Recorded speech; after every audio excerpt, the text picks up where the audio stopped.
Namaskar and welcome to this exciting episode of Sattology Debunking Mythology. Sat means truth, Logos means a study of science, Sattology means the science of truth or study of truth. Opposite of that is mythology, which means science of fake lie imagination, study of fake lie imagination.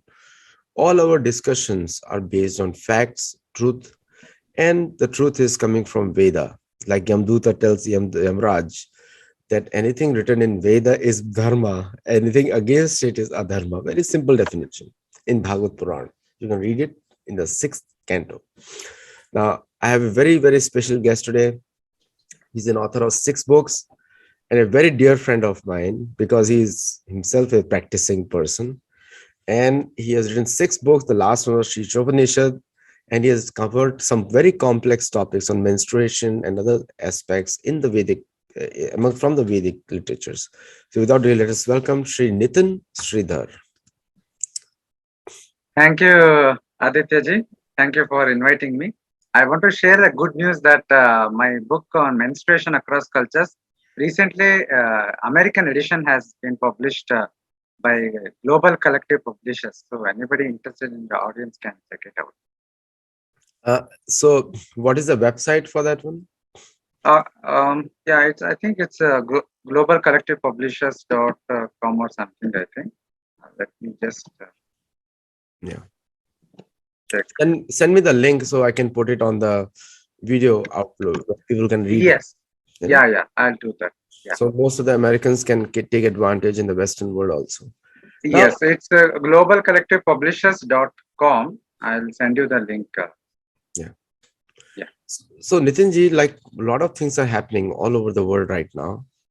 And my always question is, so with this conflict going on, and we are seeing a kind of a Western, again, the neo-colonialism that is being talked about in a big way.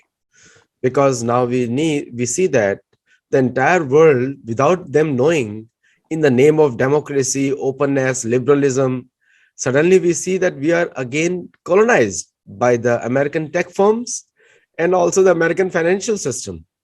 And there is only one country of 300 million people, out of which only, I can say, maximum 1 million people are the ones who have that mindset. Remaining 299 million people in America don't know what is happening.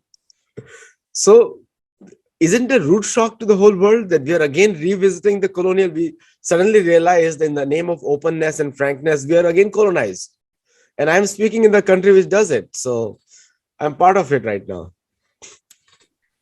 I think we need to accept the reality of geopolitics. Throughout history, there has always been hegemons and those at the receiving end. And I think that it's and the hegemon is a negative term now, but I think we should perceive it more in the sense of there was always competing forces, competing powers, and there will always be hierarchy. And those at the receiving end of the hierarchy are mostly not comfortable there. But that is a reality. In spite of all the hunky-dory claims of world based on rules and not on power and all that's all just statements. And at the end of the day, at least the current global scenario reveals this very, very well, that when it all the rules are thrown into waters when it is convenient. So rules are only to be applied on the weak and not for the strong. And so I think that is how I see it. This is the reality. Whatever statements we make, the statements is also part of the narrative war. And the earlier we realize and start playing this global game, the better for us. From an Indian perspective, I can say that for India's self-interest. So as far as I see it in the global politics, there's only one dharma, that is self-interest for any nation or any civilization. And if we don't stand for our own civilization, and then nobody will. Everybody will use it as a chance to kick us out at the first instant. And I'm also seeing amongst the Americans also, Americans are also waking up. Most of the Americans which I meet, maybe my circle is like that, they oppose this kind of any type of hegemony. And I'm totally against any kind of judgment based on the color of the skin, because I think that's a skin disease. And whether it's a white or black or brown, it doesn't matter. But everyone has a unanimous voice in USA that we are wrong. Amongst the people, I'm saying, not amongst the politicians, not amongst the media. And so media, American politicians are totally disconnected with American people. And everyone sees that who started the war. Now, so what is your view on this? I think, it's very difficult to take a position in this war that has been started. Because, see, ideally speaking, no war is good, but realistically speaking, pragmatically speaking, the wars happen. It has always been happening, and it will continue to happen. Uh, but in this particular context, I think there are different narratives emerging. There are a lot of US backed narratives, a lot of Russian backed narratives. But from what my limited understanding of the issue is, Russia does have had some legitimate issues, the legitimate concerns, which were not addressed, and it felt the need to take the drastic action to fulfill those needs. That much is what I could gather. Whether that is the case, whether that justifies war, is a completely different argument. And I can just simply say from a very Indian perspective, if I have to tell from Indian context, we have a Western neighbor who is continuously waging a thousand war of thousand cuts with all this terrorism and everything within India. And I find it very frustrating that we are not doing enough to to stop that, do whatever is needed to stop that. So, the pacifism is not the message of Dharma. The message of Dharma is wherever uh, wherever the violence is needed, wherever in self-defense, where the force is needed, Sama Dama Danda Bheda. The danda is also there. So that needs to be used properly for an ethical cause. So, but this perception of ethical cause or non-ethical cause changes from which side you are speaking. So there, so there is always a perspective, as they say. So I, considering how things are happening in Indian scenario, it's very difficult for me to take any side on a global issue, and I think perhaps that has been the case of the Indian government stand in the issue also, a kind of a multi-approach to neutrality, because it's not India's war, but I'm afraid that the way it is going, it may lead to greater conflict in coming times, which is not good for the world. But nevertheless, sometimes things which are not good may not be avoidable, because it's conflict of many different self-interests at play. So, as an Indian, my first concern would be what is best for my interest, to utilize the situation uh, to fulfill or to change what could be changed, or to influence things for my own favorable. So that is how I see. Like throughout the Mahabharata, Ramayana, and Veda, it is generally seen that the most of the wars and the most of the conflicts were judged according to dharma or adharma. What is dharma? What is adharma? And very clearly definition given in Bhagavad Puran that anything as per Veda is dharma, anything without that is adharma. And if you read the 16th chapter of Gita, you again relate that Krishna has already said what is the asuri pravritti, like what the asura think. And and some people may be really offended. That's why Krishna is making the determination. But Krishna is making so that you can use it. Who is on the path of dharma, who is not on the path of dharma, and that's why we judge. So, like belittling that with good over evil is a very myopic Christian concept, which is a good over evil. Because in the Abrahamic concept, there is a good and there is an evil, but in the Vedic concept, there is a dharma and adharma, which is like a dharma means The, the that the Arthashastra use. One is who is one we can say one who takes up this expansionism purely for the sake of plundering the wealth, uh, killing people indiscriminately, uh, who does not have any other motives. Who is Asuri, as the name says.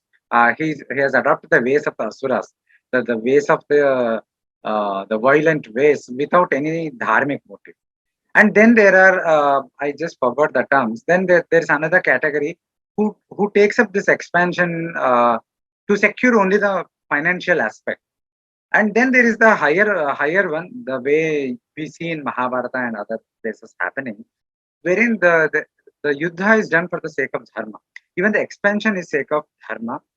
And you see that in Mahabharata, when Rajasuya Yajna happens, that before the Rajasuya Yajna happens, there is a instance wherein he's inspired by Narada to take up Rajasuya Yajna. And then Krishna also says why it should be done, so that the Jarasandha has to be killed.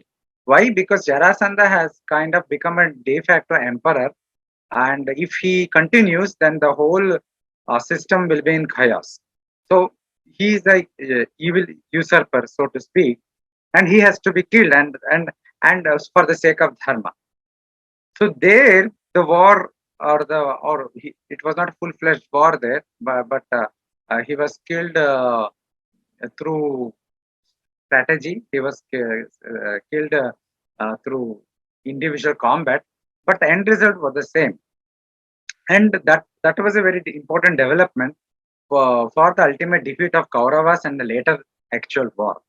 So from a Hindu perspective, war does not have a moral connotation per se.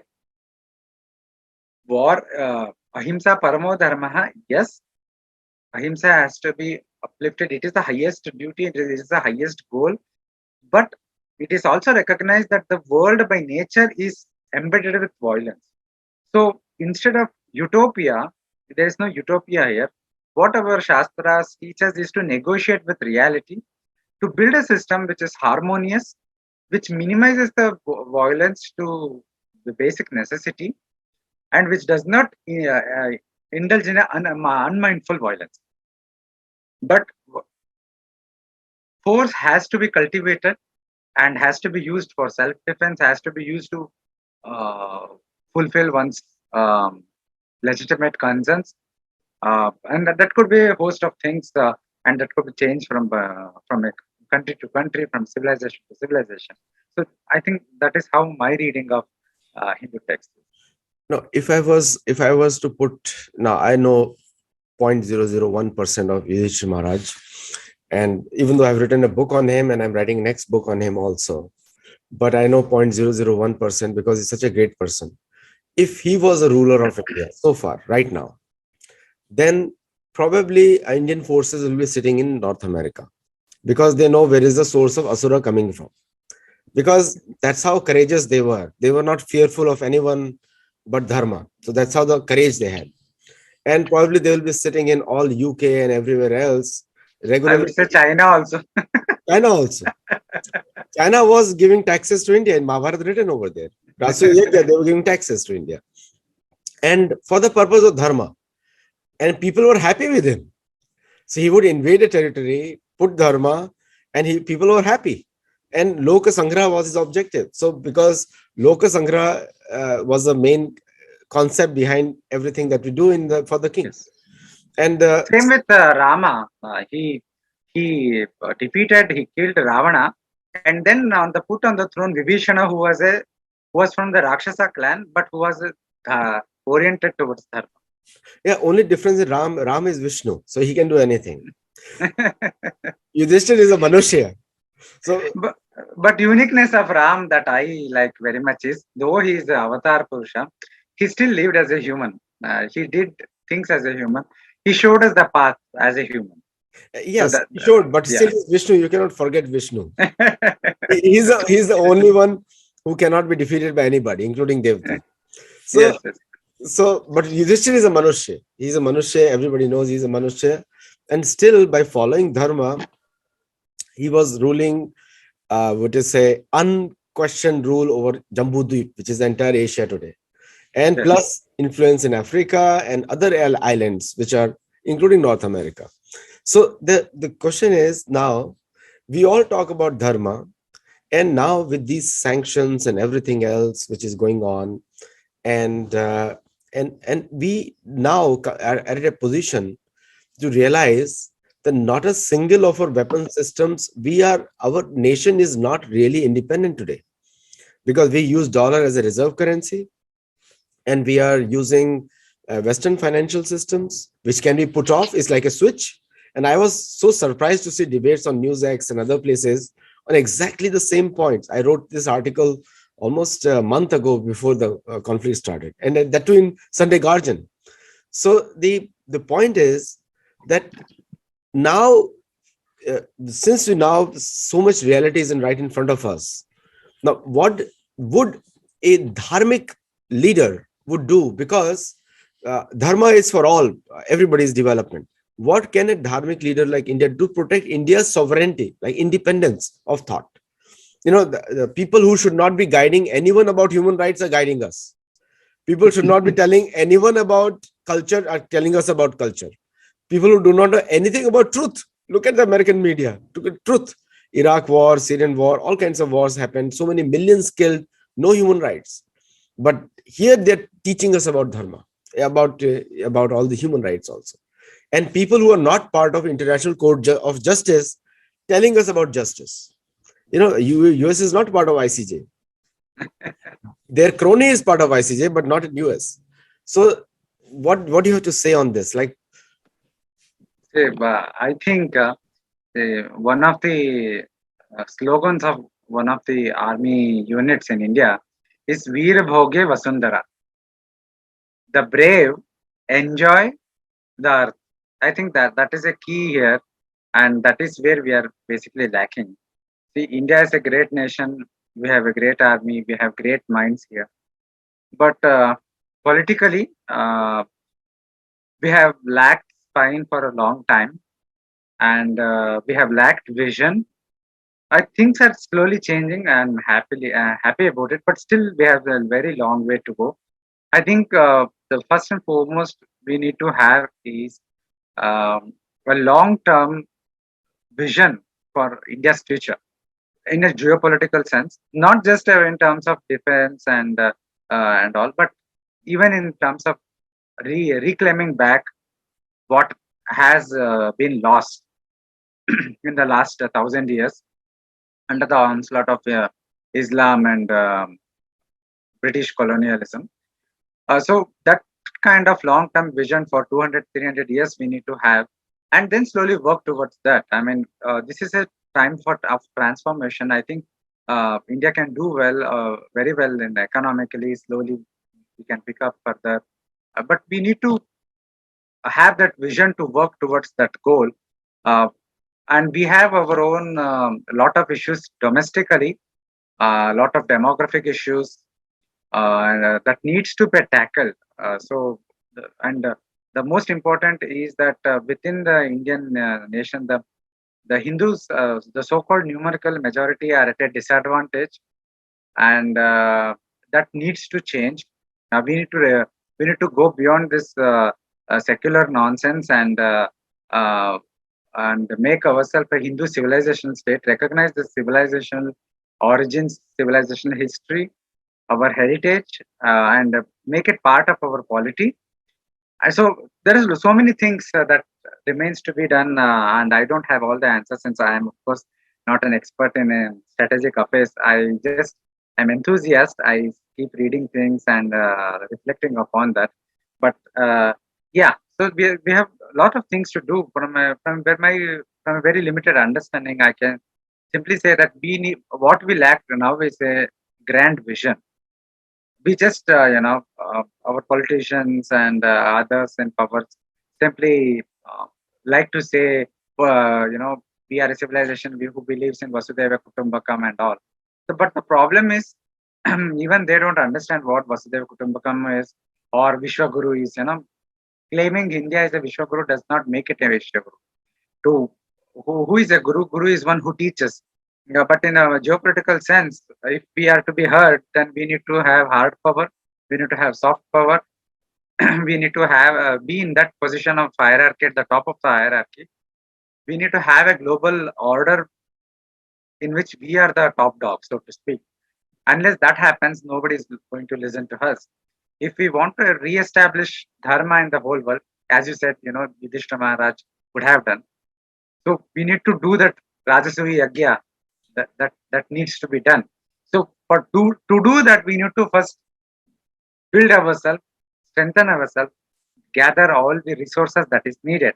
Now for the last 70 years we have not even tackled the you know our Western neighbor who is there, who is always causing us nuisance, always causing us trouble.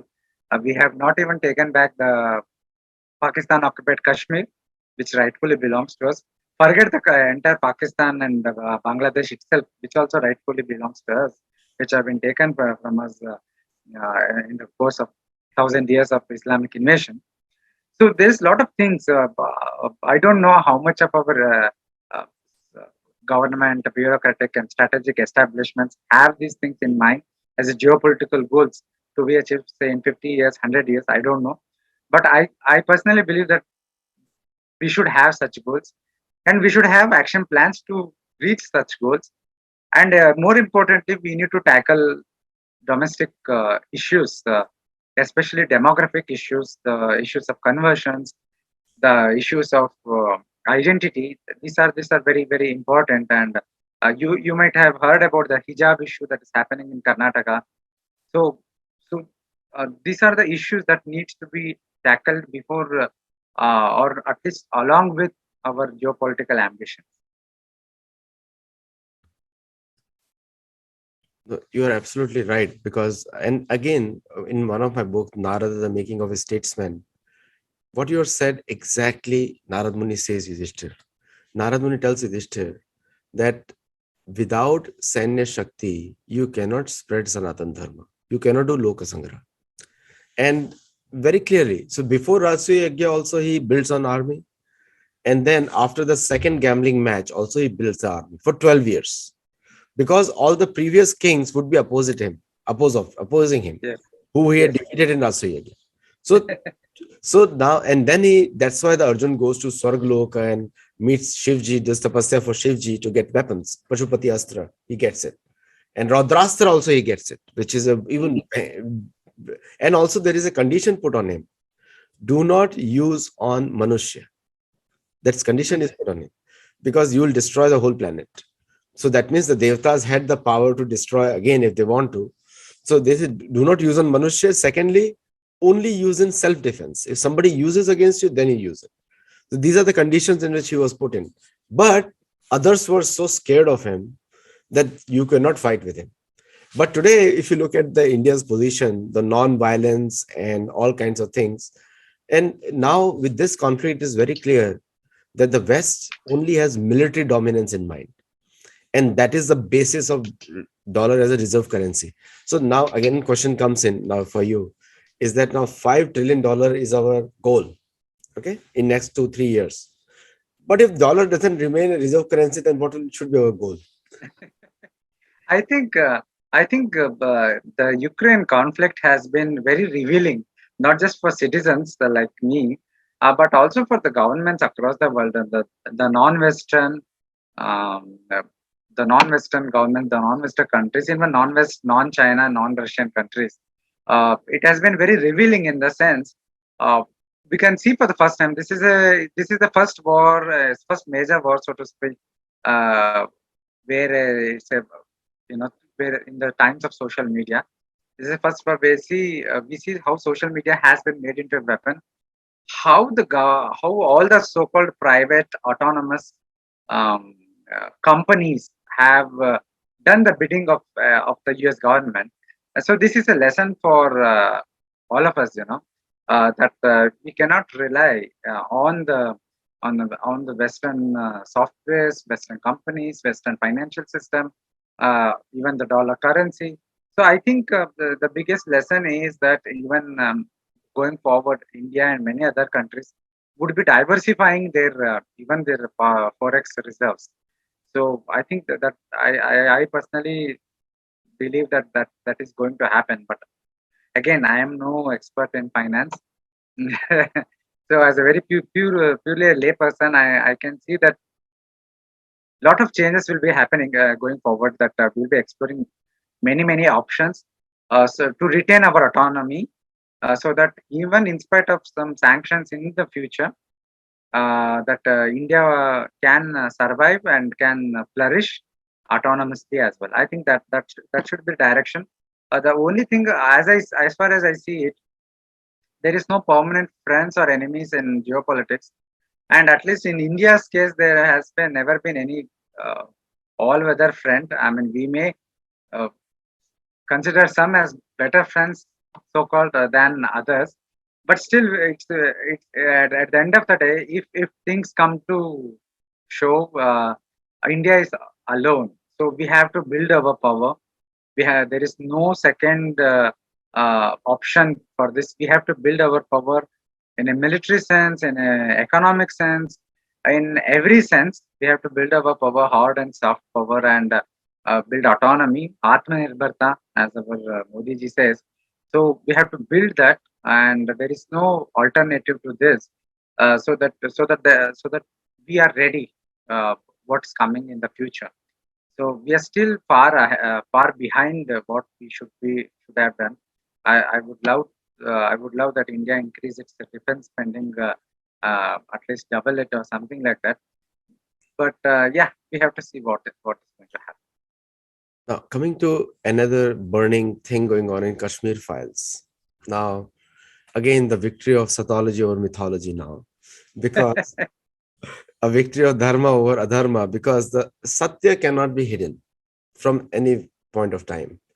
And just like the Satya of Native American destruction by European colonizers, especially when the American asks me, what's your nationality? That's a very racist question. Just like when they say, the another question is, what is your caste? Do you have a caste system? It's an attack. It's not a statement. It's a racist attack. Because of the in the Western mind, especially in the American mind, it has been filled in that you are always right, and that's why they judge everybody else except themselves. And now in this conflict, one thing has come out: the whole world is, even though Russia attacked Ukraine, but people are supporting Russia more than Ukraine, even in USA. And the reason is very clear: because who is on the side of Dharma? Because you cannot remove the precedent what US did since 91 and everyone else. Now, same thing happened to Kashmir files. All the time, Indians were defensive. All the time, Hindus were defensive. Hindus were killed, but Hindus were defensive. But and they were defending it. They're like, you ask a Hindu what happened in Kashmir, and we'll say something, and suddenly somebody will say Islamophobia, and everybody will be quiet, especially Indian politicians, because again, it's the West's way to impose human rights on everyone else. But nobody has questioned in the world that what you did to Native Americans, what you regularly do to blacks, what you regularly do to Indian Americans. Not a single Indian American who doesn't toe their line is in power. So all the Indian American congressmen who are in power are their slaves, literally.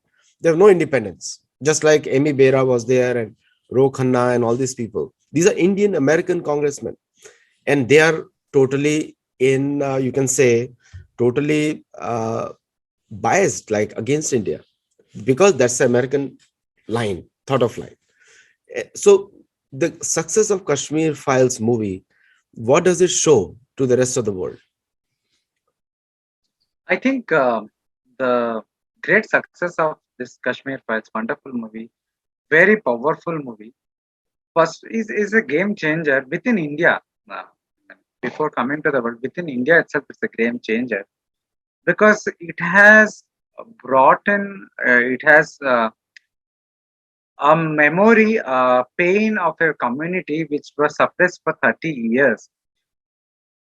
It is being shown on screen, and the rest of the Indian community, which were many of whom were either unaware or even when they were aware that something has happened, who never realized the gravity of the issue, the cruelty of the issue, or the depth of what happened, what went the Kashmiri Hindus, the Kashmiri Pandits were made to go through, they were able to see it on the screen, and that was spine chilling to many of them. You can see that from the reactions, videos, and all that. That is why there is huge um, emotional outburst that has come. But for me personally, see, I became aware of this the issue of Kashmiri Pandits at least 15 years back when I first saw the documentary, and the world remained silent by Ashok Panditji. That that documentary was an eye opener. That was a real account. And when recently, just the week back, I saw Kashmiri Files, those memories came back to me. So that was the impact. So I think the greatest lesson that I could draw from Kashmiri Files is from what happened to Kashmiri Pandits in the valley, is that this could very much happen to our own children and grandchildren in the coming future. It may be 20 years, it may take 50 years, but I see that if corrective measures are not taken, if the demographic issues are not addressed, then this is going to happen to my own children, our grandchildren within India. And I think many Hindus within the Indian society have realized this, that this could well happen to our own children and grandchildren unless we do something today. And I'm hopeful that in the long run, something more positive will come out of it. Uh, that at a civilization level, that we will be hopefully be more ready when things turn to go bad. But internationally also, I realized that the movie has received great response. People having comparing it to the Schindler's List, the movie about the Jewish Holocaust. And I saw many videos and news about um, how even the non-Indians in US and all, blacks, whites, and everybody else have been emotionally moved by the movie. So I think this is a good thing. I mean, Kashmir has been completely wrongly painted in the West, especially by Pakistani propaganda and all. And the Kashmir issue has been completely wrongly portrayed. So I think this movie has done at least some contributed in some way to bring forward the truth, the actual reality, rather than, as you said, the truth is more powerful than any of the myths. So this is what the movie has done, and I personally think I'm hopeful that this will pave way for more filmmakers to make to real movies. Movies on real issues, real happenings, not by whitewashing it, not by trivializing it, not by putting masala into it. So I'm hopeful that we will come to see in the next few years more good movies like this, which will meaningfully contribute to dharma, so to speak. Without healing, there is no correction, because when healing has to happen, healing happens on truth. Like somebody dies in the family, the biggest thing which is told is the permanence of soul, that how atma is permanent, and that's how you heal people. But it's also the stark reality that somebody's body is no longer there, but that person is still living somewhere else. But you may not see him, but he's still living. That's the biggest healing. Now, in the case of Kashmiri Pandits and Kashmiri Hindus, that healing was never done because they were not even recognized. Like, Yes, speak with so many Kashmiri Hindus and Pandits, the Kashmiri Hindus, and nobody even believed their story. That was the height of the media apartheid against them, and the media apartheid, and Vivek Ognihotri is a is a journalist. He was not a movie maker. He is now a movie maker, but 3 4 movies he has made as journalist. So the point is that this kind of apartheid, when you do not even recognize what is happening, and suddenly the Hindus disappear, where all the proofs are there, the public proofs. There is a very beautiful book by Manoj Rakhat, I have been trying to contact him for a show for a long time. If he's listening, you're invited. So what a wonderful, he put out the interviews of at least 150 people in his small book, very like 30 pages book, including all the proofs of, I've got that book luckily. And that book also very surprisingly, I found somebody threw that book in our Hindu temple in San Diego out to be sent out to somewhere else. And usually people reject those books, and that's how I found that book. And I was shocked that such an important thing was not even being recognized. So there was no healing happening. Now, at least now in a national level, at least the at least 1 billion Indians recognize the problem, and there will be corrective steps taken in Kerala, Bengal, in other places, even including Pakistan. The Pakistan has done the same thing. There should be a movie called The Pakistan Files, where there it should be a note made that how Afghanistan and Pakistan, same thing happened. What happened in Kashmir happened in Pakistan, Afghanistan. What is your view on this, and what do you want to like to add on this? I think there can be so many movies made on that. Bengal Files, Mopla Files, Bangladesh Files, Kairana Files. Just a few years back, Kairana is a place in Uttar Pradesh, wherein some 800 families or so. I don't have the exact numbers. They were made to flee their village because of the you know the atrocity, because of the violence and the threatenings that they received from the other community. So there are so many files that remains to be spoken, and I hope Vivekanandaji made does more and more movies on many of these burning issues. But I completely agree with you that the healing was long pending. I hope some form of healing does happen uh, to the families, to the victims who went through so many things. But I would like to stress again that this is a wake up call for rest of us, so that we do not allow this to be repeated in our own families in the next generations. Because if the cost of ignoring the issue, the cost of ignoring the magnitude of the issue is that it will be paid with blood by our descendants, by our children and grandchildren. They will have to pay with blood if we today are irresponsible and we ignore the threat of Islamic radicalism, the demographic issue that is happening. So even as a nation, as a government, they have to take into account these changing issues that is happening and the challenges, and they have to be tackled in one way or the other.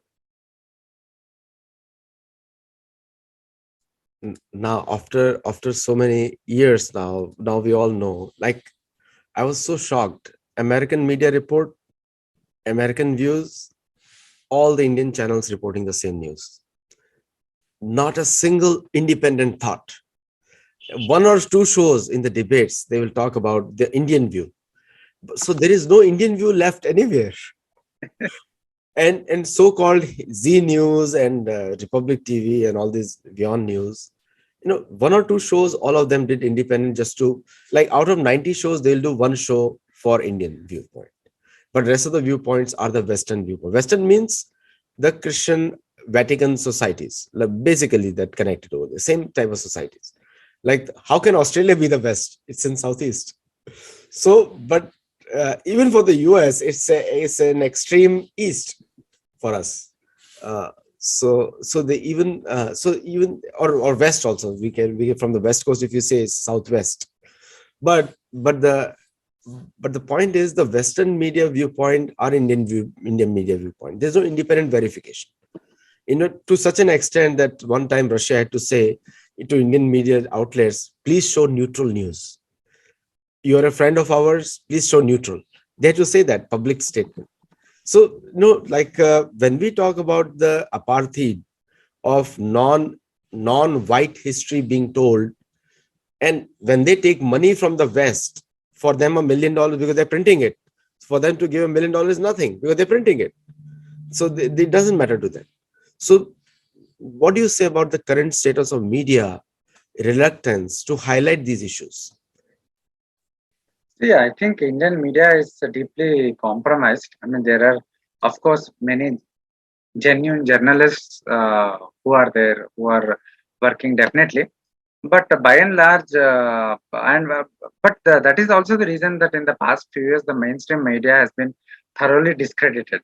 A large section of Indian society no longer believe what they see, and are at least they are able to spot the propaganda pieces, and that's a good thing. But still, the fact is that uh, we do not have a independent view of issues. That is not just about corruption or compromise. That is more about deep colonization that Indian society as a whole is still going through. And it is not just related to media. Our education system, what we read, what we learn, everything is colonized. We need to recover the Indian drishti, the Hindu drishti, uh, to be able to uh, assert that what I'm speaking is the Indic view, is my perspective. So until that happens, we are kind of slaves to the Western perspective, Western narratives, Western frameworks of analyzing things, and that is happening on an everyday basis in media. But everywhere else also that is happening, and sometimes it is overtly visible, sometimes it is hidden, but that is happening. No, you made a very important point. I wrote in my last book, Gold, Glory, and God, in which I wrote the history of natives from all over the world. Now, the original civilizations are the Vedic civilization, original, Hindus are part of it, and rest, everyone is converted. So everyone tries to create morality every day, but there is no basis of morality. The basis of morality is like what is feels good, what is good. That's why Islamic nations have always, even though they have Islamic religion, what they have won, but they still do not have they still toe the Western viewpoint because there is no originality there.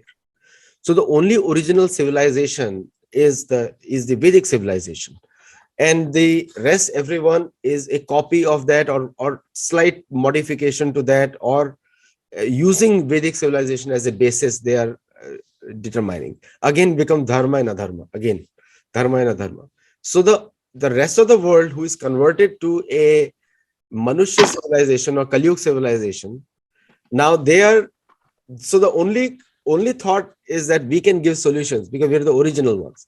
That's why most of the Islamic nations are slaves of the West, because of the basic reason they don't have their own. It's a conquered land, you know. So now when we talk about the Vedic civilization, or some people call it Hindutva or Hinduism or Indic civilization, now that is now directly confronting the everything adharmic, asura versus sura.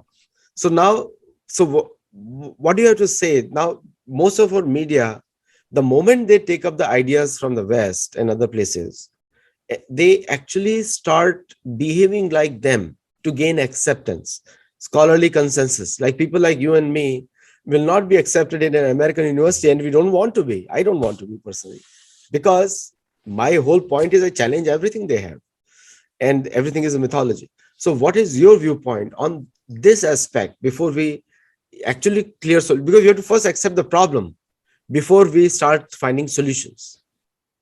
Yeah, I think there needs to be a great overhaul of the entire education system. I mean, from the beginning with how the subjects are conceived, for example.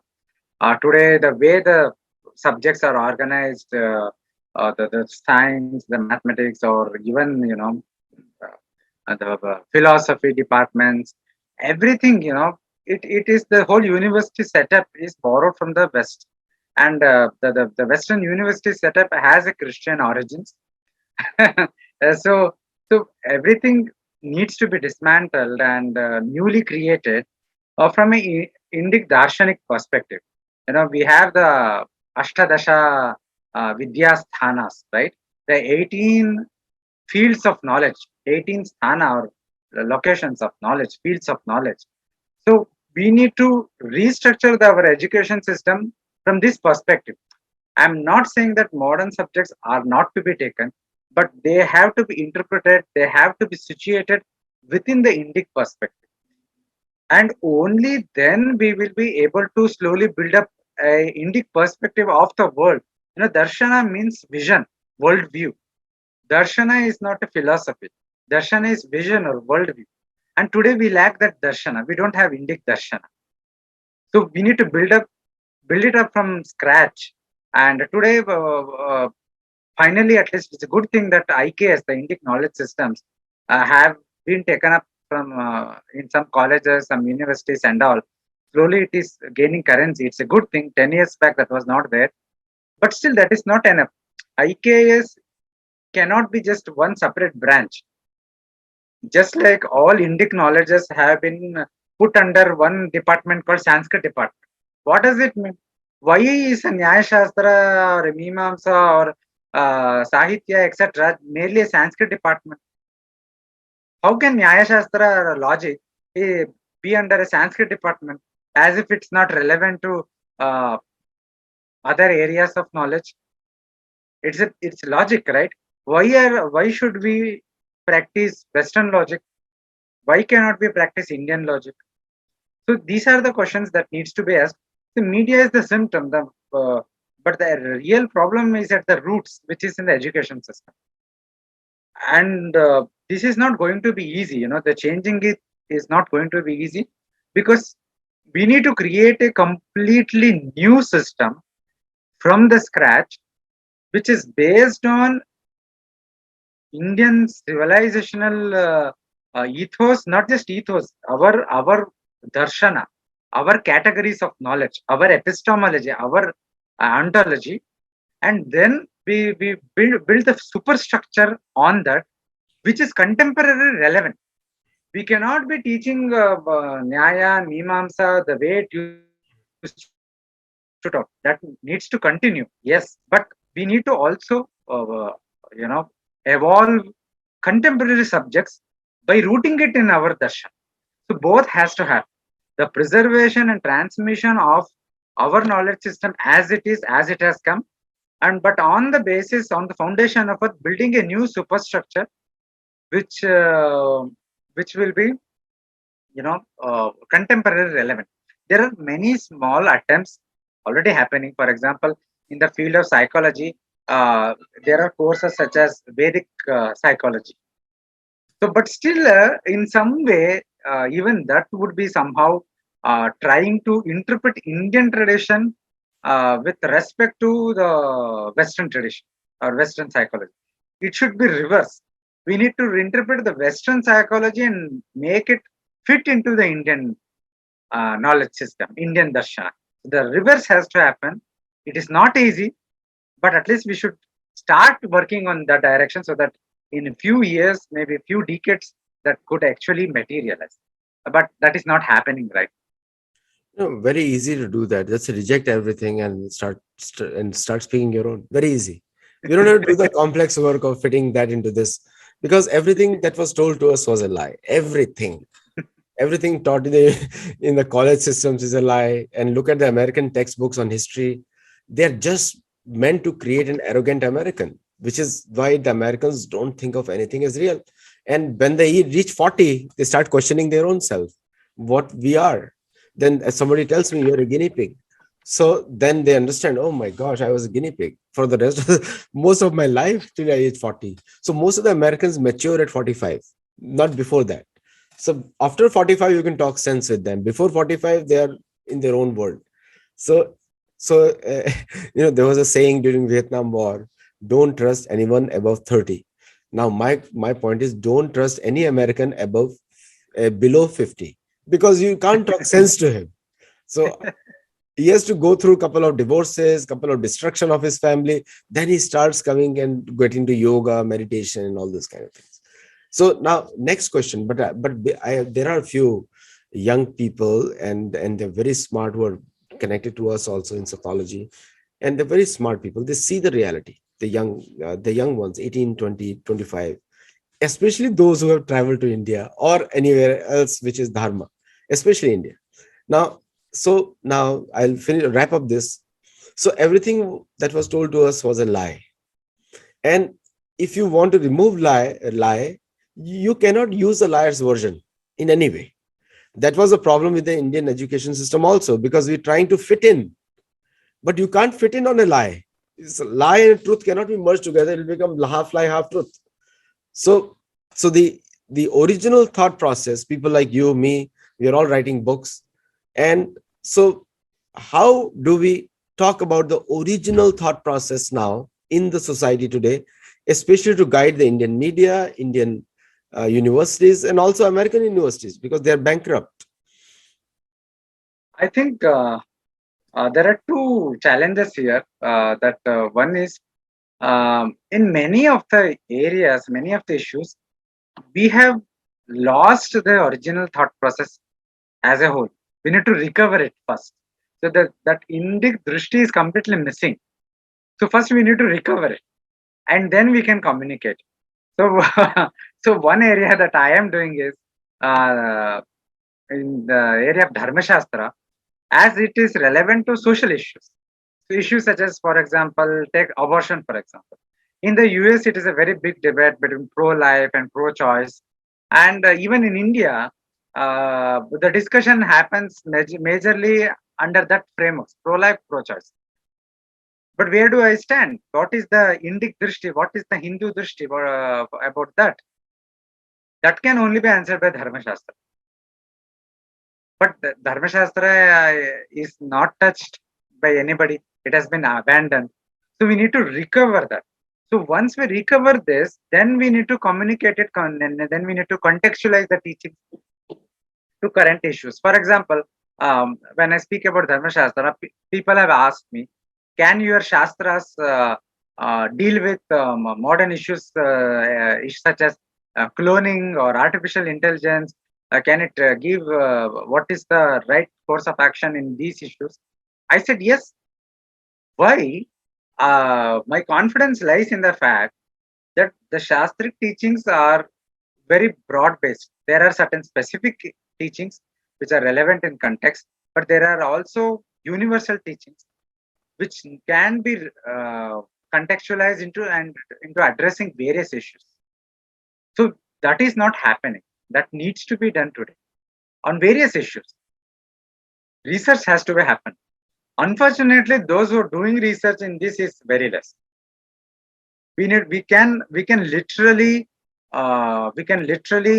analyze every global happenings that is happening, every global events, any scientific development, anything that is happening from an ethical perspective, which is from a dharmic perspective, using the fundamental dharmic principles laid out in Shastra.